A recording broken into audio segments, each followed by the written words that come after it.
Anh đi rồi xứ Huế buồn hiu đó anh.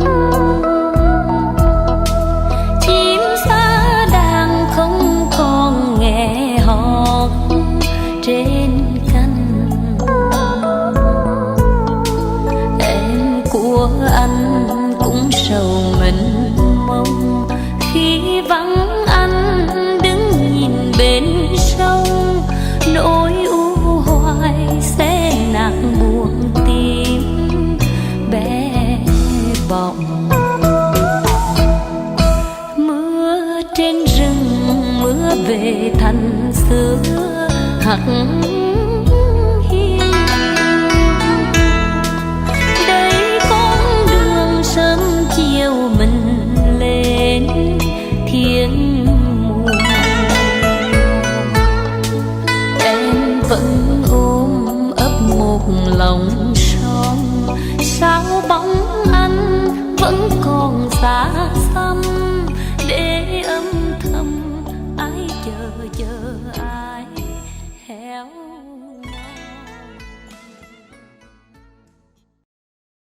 The World Health Organization, or WHO, estimates that nearly 15 million people were killed either by the coronavirus or by its effects on healthcare systems in the past 2 years.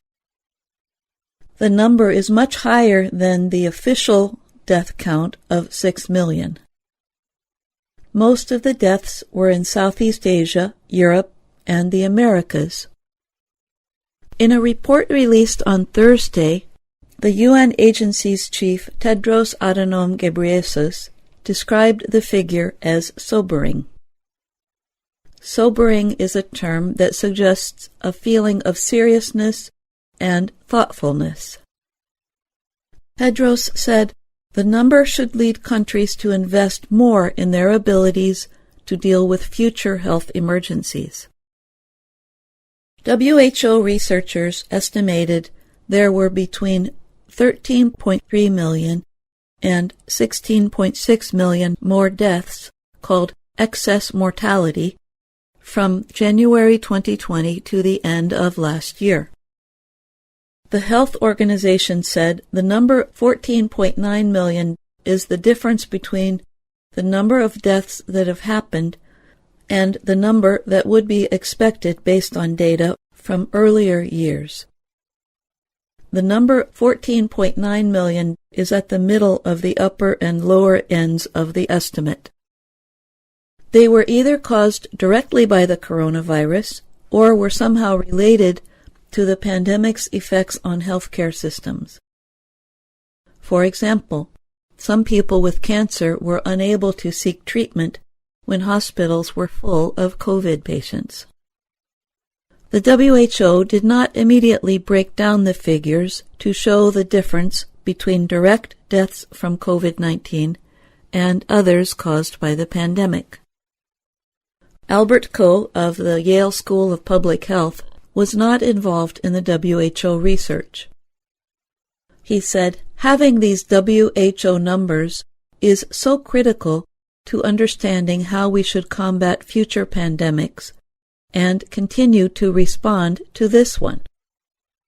For example, Koh said South Korea invested heavily in public health after it suffered a Middle East respiratory syndrome outbreak in 2015.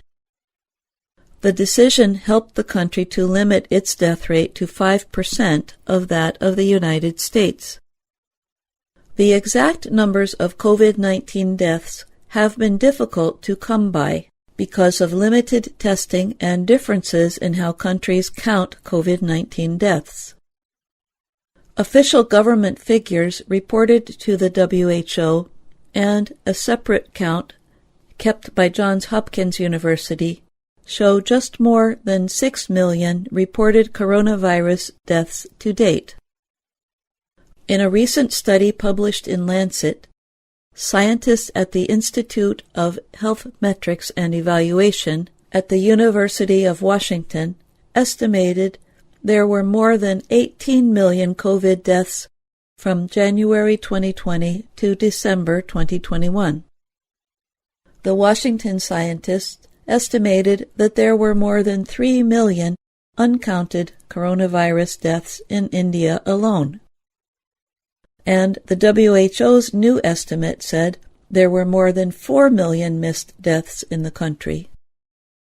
Ko said the new WHO estimate might also explain some open questions about the pandemic, like why Africa appears to have been one of the least affected by the virus, despite its low vaccination rates. Were the mortality figures so low because we couldn't count the deaths? Or was there some other factor to explain that, he said. Dr. Bharat Pankhania of Britain's University of Exeter said, "We may never get close to the true number of COVID deaths, especially in poor countries. Although the number of COVID deaths is still much lower than the 100 million deaths during the 1918 Spanish flu pandemic, Pankhania said it is shameful that so many people died despite the advances in modern medicine and vaccines." He also warned the cost of COVID-19 could be far more damaging in the long term to care for people with long COVID. I'm Jill Robbins.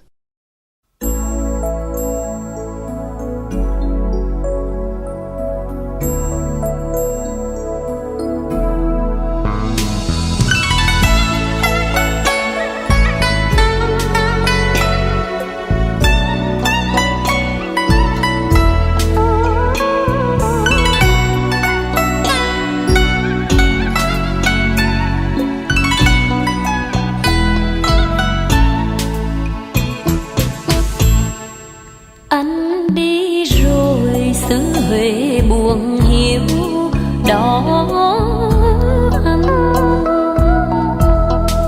chim sa đàn không còn nghe hót trên cánh.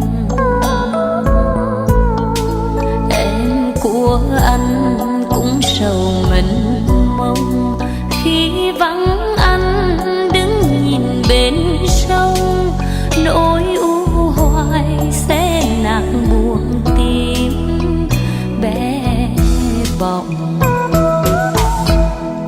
Mưa trên rừng, mưa về thành xưa hắt hiu. Đây con đường sớm chiều mình lên thiên mùa. Em vẫn ôm ấp một lòng son, sao bóng anh vẫn còn xa xăm, để âm thầm ai chờ ai héo mòn.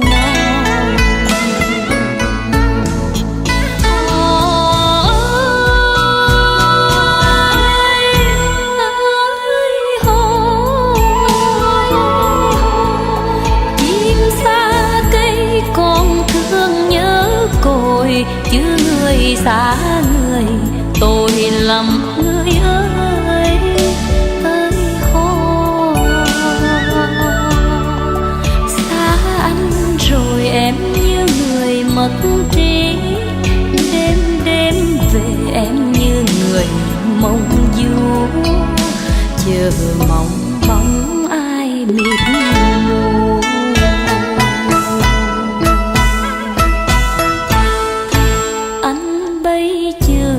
Phiếu bạc nơi mố hỡi anh,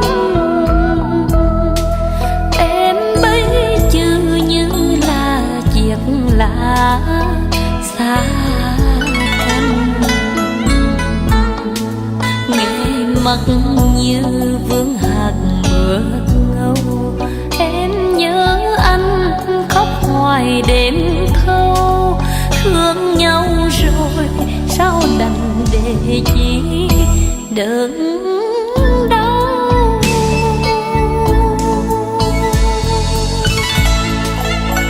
Chim xa cây còn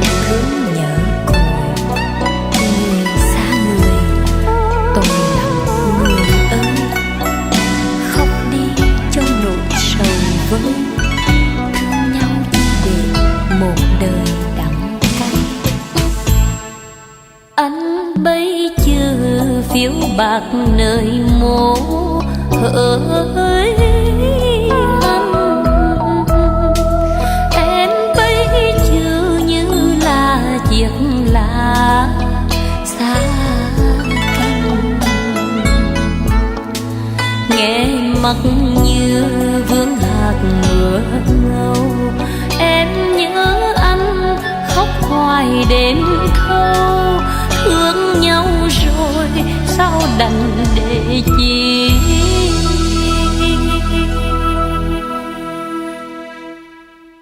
Đừng